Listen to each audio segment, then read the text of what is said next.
In una giornata tutto può cambiare. Ciao, sono Rossana e oggi ti racconto di Eleonora e la sua ricerca ossessiva di ordine e controllo. Proprio quel giorno si scontrò con una debolezza, dal suo punto di vista. Inaccettabile, un'imperfezione che avrebbe innescato una serie di eventi imprevedibili, capaci di scuotere le fondamenta del suo mondo di cristallo. Le dita laccate di rosso di Eleonora tamburellavano sulla superficie in vetro del suo tavolo.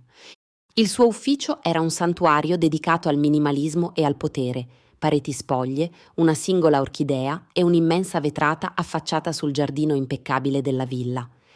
Era al telefono, la sua voce affilata come un bisturi. Non mi importa delle scuse, raggiungi l'obiettivo o sei fuori, sono stata chiara. Riattaccò senza nemmeno aspettare una risposta, il suo sguardo d'acciaio già a caccia della prossima imperfezione da annientare, e la trovò. Laggiù, sotto la vecchia quercia, c'era Davide, il giardiniere. Per un solo istante era seduto sull'erba, con una bottiglia d'acqua in mano e la fronte imperlata di sudore. Una pausa, una debolezza intollerabile.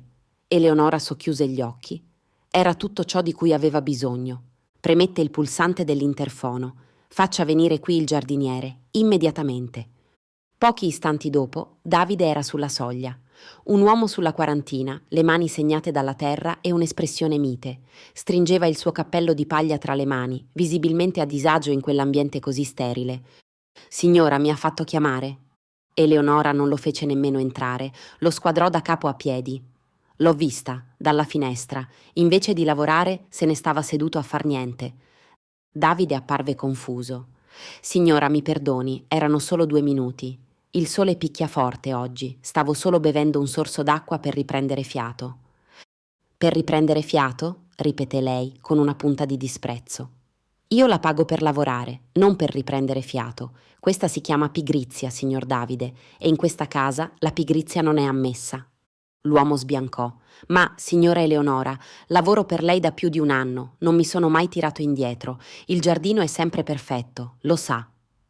Le sue giustificazioni non mi interessano, lo interruppe lei, gelida. Mi serve gente che produce, non che si riposa a spese mie. Prenda la sua roba, è licenziato. Davide rimase paralizzato, lo shock stampato sul volto. Licenziato? Ma, signora, non può. Ho bisogno di questo lavoro. Io ho... Questo non è un mio problema, concluse lei, voltandosi verso lo schermo del suo computer. Ora vada, ha già rubato abbastanza del mio tempo. Davide non disse altro, si girò con le spalle piegate sotto il peso di un'ingiustizia che non poteva combattere e se ne andò in silenzio, lasciando Eleonora sola nel suo regno di vetro e ghiaccio. Passarono le settimane. Un nuovo giardiniere, più svelto e quasi invisibile, si prese cura del giardino. La vita di Eleonora riprese il suo solito ritmo, scandito da riunioni, telefonate e profitti. Eppure qualcosa si era rotto nella sua fortezza di perfezione. Era il silenzio, non la quiete che amava, ma un silenzio pesante, un vuoto che proveniva dalla stanza di suo figlio, Leo. Leo, a soli 8 anni, era un bambino avvolto da una costante malinconia. Da quando suo padre se n'era andato, l'anno prima, un sorriso era diventato un evento più unico che raro. Eleonora cercava di riempire quel vuoto nell'unico modo che conosceva, comprando cose. Videogiochi, droni costosi, tablet di ultima generazione, ma i regali restavano quasi sempre intatti nelle loro scatole. Leo non voleva oggetti, ma Eleonora non sapeva offrirgli altro. La sua impotenza si trasformava in frustrazione e la frustrazione in fredda distanza. Un pomeriggio, mentre era nel suo studio a rivedere dei contratti, un suono la fece trasalire. Una risata cristallina, piena, felice. Era Leo. Eleonora si alzò di scatto e corse alla finestra. Suo figlio non era in casa. Il suo sguardo volò verso il confine della proprietà, dove il prato curato lasciava il posto al verde selvatico di un piccolo parco pubblico. E fu allora che lo vide. Leo era lì, vicino a un vecchio tavolo da picnic, e rideva di gusto. Accanto a lui c'era un uomo. Stavano guardando una barchetta di legno che galleggiava in una pozzanghera. L'uomo si voltò per un attimo e il cuore di Eleonora perse un battito. Era Davide, il giardiniere che aveva cacciato via in malo modo. Un'ondata di rabbia e sospetto la travolse. Che cosa ci faceva quell'uomo con suo figlio? Cosa voleva da lui? Il giorno dopo Eleonora non riuscì a lavorare. L'immagine di Davide e Leo insieme la tormentava. Verso le 4 vide suo figlio sgattaiolare fuori dalla porta sul retro. Senza pensarci due volte, afferrò una giacca e lo seguì a distanza, nascondendosi tra gli alberi come una spia. Lo vide raggiungere lo stesso punto del giorno prima. Davide era già lì ad aspettarlo. Non c'era nulla di minaccioso nel loro incontro. Anzi, Davide gli sorrise, porgendogli un pezzo di legno e un coltellino con la punta smussata, di quelli fatti apposta per i bambini. Nascosta dietro un cespuglio, con il cuore in gola, Eleonora li osservò per quasi un'ora. Non stavano solo giocando. Davide, con una pazienza che sembrava infinita, stava insegnando a Leo a intagliare. Gli mostrava come smussare gli angoli, come dare al legno la forma di un animaletto. Parlavano a bassa voce. Eleonora non sentiva le parole, ma vedeva tutto il resto. Vedeva suo figlio pendere dalle labbra di quell'uomo, vedeva Davide posargli una mano sulla spalla per incoraggiarlo, vedeva i suoi occhi sorridere anche quando la sua bocca era seria. Vide suo figlio, il suo bambino triste e silenzioso, completamente assorto, concentrato e per la prima volta da un'eternità felice. Tornò a casa sopraffatta da un'emozione che non provava da tempo, la confusione. Per giorni continuò a spiarli. Si accorse che Davide era sempre circondato da bambini e che tutti erano felici e sorridenti. Li vide costruire una capanna con dei rami, cercare sassi piatti da far rimbalzare nel ruscello o semplicemente stare seduti a parlare, con Davide che ascoltava Leo con un'attenzione che lei non gli aveva mai dato. La rabbia si era sciolta, lasciando posto a un fastidioso senso di colpa e a una strana, inspiegabile gratitudine. Chi era davvero l'uomo che aveva etichettato come uno scansafatiche? Spinta dal bisogno di capire, Eleonora fece ciò che le veniva meglio, ordinò un'indagine. Assunse un investigatore privato, certa che avrebbe scoperto un secondo fine, un piano nascosto. In fondo Davide era stato licenziato ingiustamente e doveva aver studiato un piano per fargliela pagare. Sì, doveva assolutamente essere così. Si preparò al peggio. Il rapporto che le arrivò sulla scrivania 2 giorni dopo fu peggio di quanto immaginasse. Molto peggio. Ma non per Davide, per lei. Pagina dopo pagina, la vita di Davide si srotolava davanti ai suoi occhi e ogni parola era un pugno al suo cuore di ghiaccio. Davide era vedovo, sua moglie era morta 2 anni prima, dopo una lunga malattia che aveva prosciugato tutti i loro risparmi.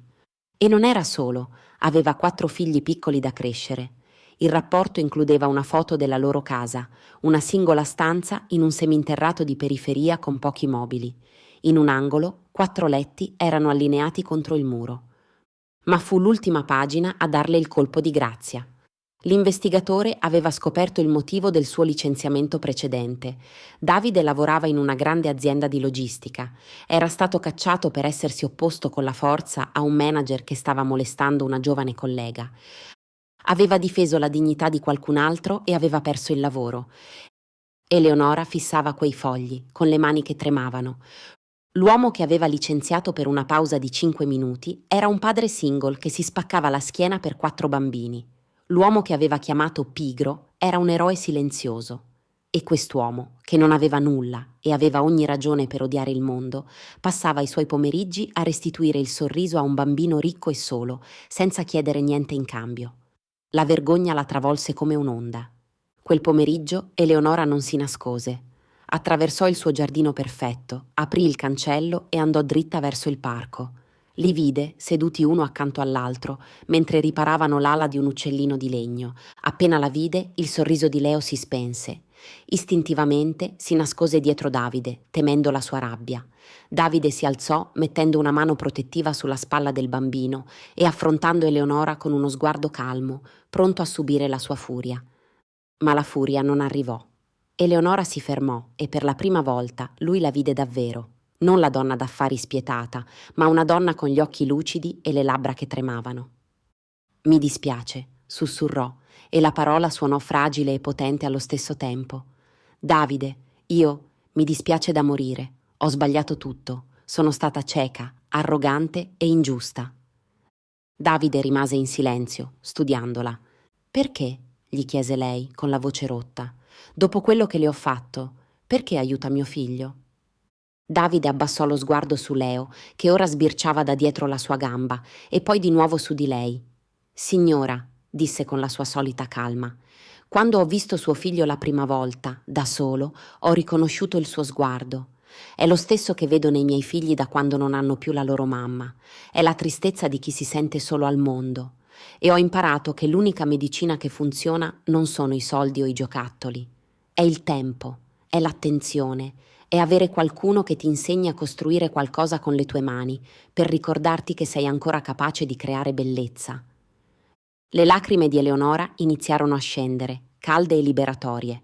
Guardò suo figlio, poi di nuovo quell'uomo straordinario. Un'idea, chiara e improvvisa, si fece strada nella sua mente. Non era solo un modo per rimediare, era l'unica cosa giusta da fare. Lei e i suoi figli non avete un posto dove stare, disse, più come un'affermazione che una domanda. Io ho una dépendance per gli ospiti, vuota da anni. È grande, 3 stanze e un piccolo giardino. Indicò la casetta sul retro della proprietà. È vostra, senza affitto, e, se lo vuole ancora, il suo lavoro di giardiniere la sta aspettando. Eleonora guardava Davide negli occhi. È il minimo che posso fare per farmi perdonare. Una settimana dopo, un piccolo furgoncino sgangherato si fermò davanti alla dépendance. Ne scesero Davide e 4 bambini, che guardarono la loro nuova casa con gli occhi sgranati dalla meraviglia. Leo era lì ad accoglierli, con un sorriso che andava da un orecchio all'altro e un cavallino di legno tra le mani. Eleonora li guardava dalla finestra del suo studio. Il suo giardino non era mai stato così bello, ora che era pieno delle risate di 5 bambini. Per la prima volta dopo anni non pensava ai profitti, stava guardando la vita. Aveva licenziato un giardiniere, ma aveva trovato un maestro. Aveva perso il controllo, ma aveva ritrovato la sua umanità. E più importante di tutto, aveva ritrovato suo figlio. A volte giudichiamo le persone per quello che fanno o per quello che hanno, ma le lezioni più grandi arrivano da chi ha di meno, ma sa dare di più. Le apparenze ingannano, ma la gentilezza lascia un segno che non si cancella. Il vero valore di una persona non si misura dalla sua posizione, ma dalla grandezza del suo cuore. Cosa avresti fatto al posto di Eleonora? Fammelo sapere nei commenti. E se anche tu credi nel potere delle seconde possibilità, condividi questa storia. Non dimenticare di lasciare un mi piace, iscriverti al canale e attivare la campanella per non perdere altri racconti come questo. A volte basta un piccolo gesto per cambiare tutto.